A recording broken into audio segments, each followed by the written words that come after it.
Gary Lineker has continued to taunt the government over its Rwanda bill, attracting criticism for tweets he has sent to the Defence Secretary after Grant Shapps told him to stick to TV. Well, former Special Advisor and good Gloucester boy James Price is still with us in the studio. Right there, Bab? All right, my lover. Right, we're from Gloucester, we are. Sorry, yeah. We promised we wouldn't do that. Easy, I know. We'll try and not. I feel like a city slicker all on my own here.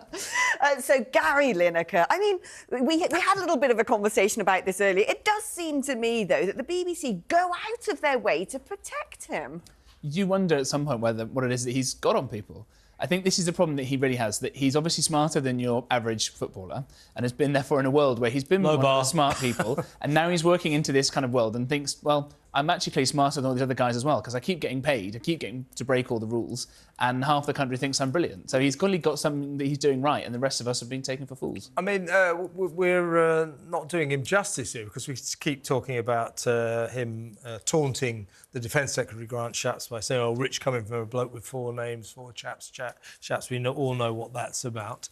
But the BBC says you mustn't insult people, you must remain civil, you mustn't undermine their character. That's their social media rules.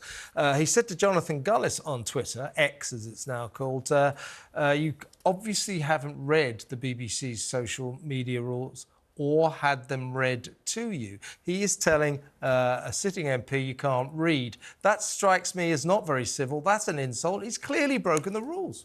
Absolutely. I think he's banged to rights at that point. And the fact is that he is wrong about the BBC code. It means that he hasn't read them himself.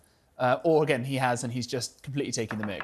You know, for all the fun that is taking the mick out of people, then Jonathan Gullis is a member of Parliament and he is a former teacher, so someone who's committed years of his life to helping, educate young people. It might sound a bit twee to try and defend someone who's a big boy who could look after himself, but it doesn't exactly help any of our kind of discourse when so many young kids watch Match of the Day and meant to look up to someone like Gary Lineker. Well, Jonathan can stand up for himself. I mean, it's not the insult of the year, but it clearly breaks the rules. And Jonathan has written to Tim Davie, the Director General, to ask him about this. Let's have a listen to Jonathan on Talk Today, the breakfast show this morning.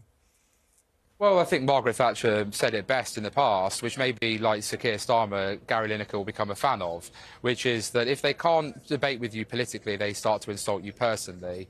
I do actually think there's a potential breach here of the social media guidelines that Gary Lineker has signed up to, which says that an individual politician should not be insulted personally, and sadly Gary Lineker decided to do that. So I have written to Tim Davie, the Director General of the BBC, to look into this, and as I say, well, I'll wait back for his feedback.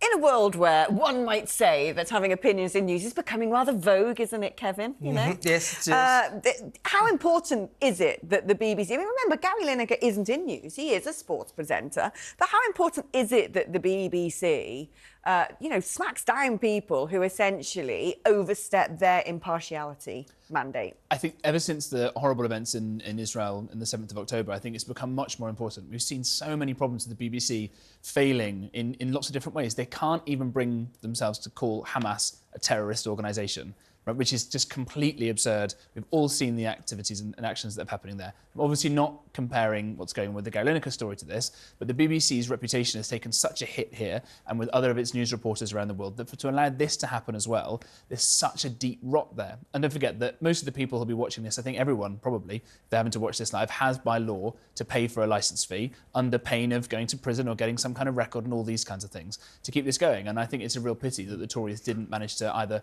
privatise it 10 years ago or really cut it back to the kind of core services. Just a quick reminder of what Tim Davie said in response to this. This is the Director General of the BBC. While the guidance does allow people to talk about issues that matter to them, it is also clear that individuals should be civil and not call into question anyone's character.